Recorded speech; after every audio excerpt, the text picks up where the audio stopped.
The Olympic Summer Games drawing millions to watch their favorite sports, cheering on athletes to bring home the gold. But now there is a push to add yoga to the competition. KXAN's Omar Lewis joins us live in the studio with their plan to make it happen. Omar. Good evening, Leslie and Robert. There's folks on both sides of the fence here. Those who want yoga to become an Olympic sport and others who only see it as a way to find their inner zen. There's already national and international competitions taking place, but now the push is to bring the downward dog to the big stage.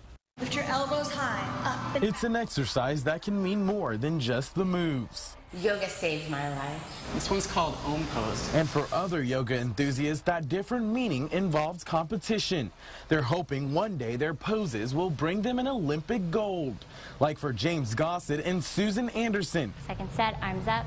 Who compete against thousands from across the world, where their moves are scored and judged. Like gymnastics, on their precision, their technique, their exact form, and even that element of grace. Given 3 minutes to show their best moves, James Gossett won third in the nation and then went on to place 7th in the world. Step out. An experience he says brought him out of his comfort zone. We can all do postures in the yoga studio and pull them off pretty perfectly, but once you get into that setting, it does add a level of pressure. press your leg high. It's a pressure that to some goes against what yoga stands for. And it's about mindfulness. It's about awareness. And it's not about what something looks like or judging somebody else. While there's will become a developed country maybe as early as 2020, or maybe, but certainly not later than 2025. So in your generation, at the peak of your career, you will be citizens of a country which will be the world's #1 global power, country that can give others thinking. Today I saw on television that a number of Americans have asked the Olympic Committee to include yoga as an item of sport in the Olympic Games.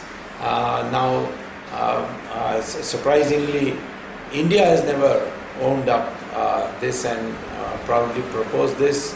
So our yoga has been recognized. Now Sanskrit is being accepted as the language most friendly to computers. So there are many things about our past which we don't know, which we hope we can now learn through a new system of education. So our interest. Brahma.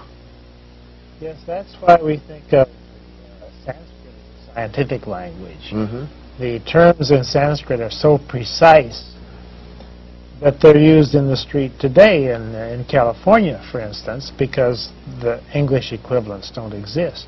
There are many, many words in Sanskrit that describe states of consciousness. States of consciousness, thinking, mentality.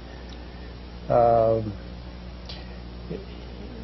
are other languages that have feelings in them, but Sanskrit has precision for thought and consciousness. And metaphysics. And metaphysics, yes. And cosmology. Now you've translated the... Please recognize today that we need, today I am speaking to you in English. English is an international language, we must learn it. But over the coming years, you will find increasingly the West starting to use Sanskrit as a language for many of its purposes.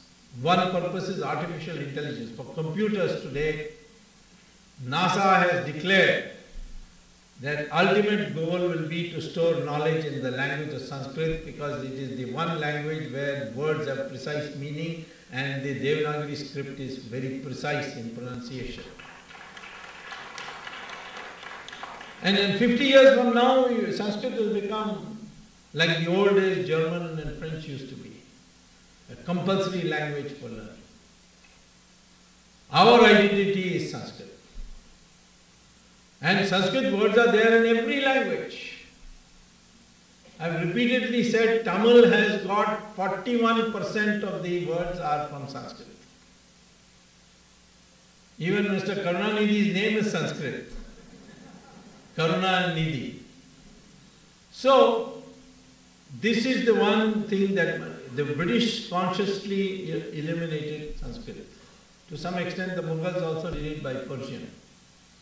But the British systematically removed Sanskrit.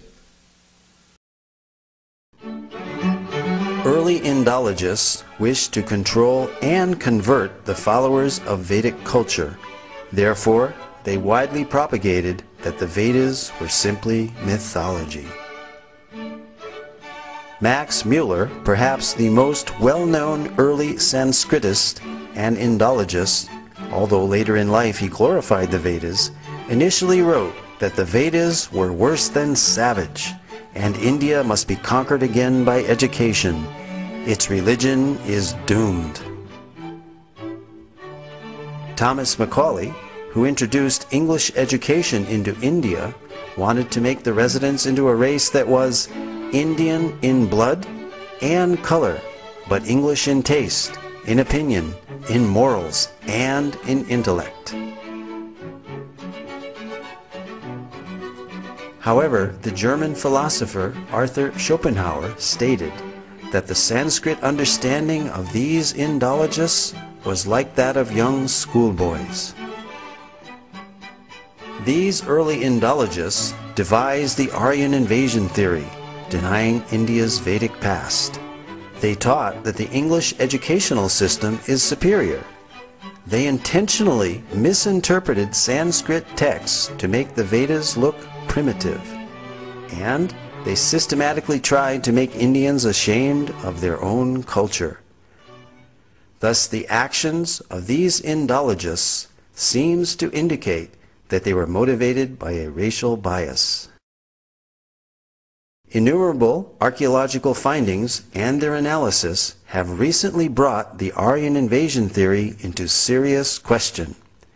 This theory is still taught as fact in many educational systems despite much contrary evidence. The Aryan invasion theory is that the Vedic Aryans entered India between 1500 and 1200 BCE.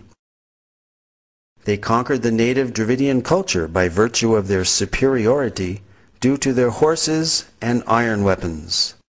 They imported the Vedic culture and its literatures. This Aryan invasion theory, however, deprives the inhabitants of India of their Vedic heritage. The wealth of their culture came from foreign soil. The Aryan invasion theory raises an interesting dilemma called Frawley's paradox. On the one hand, we have the vast Vedic literature without any archaeological finds associated with them.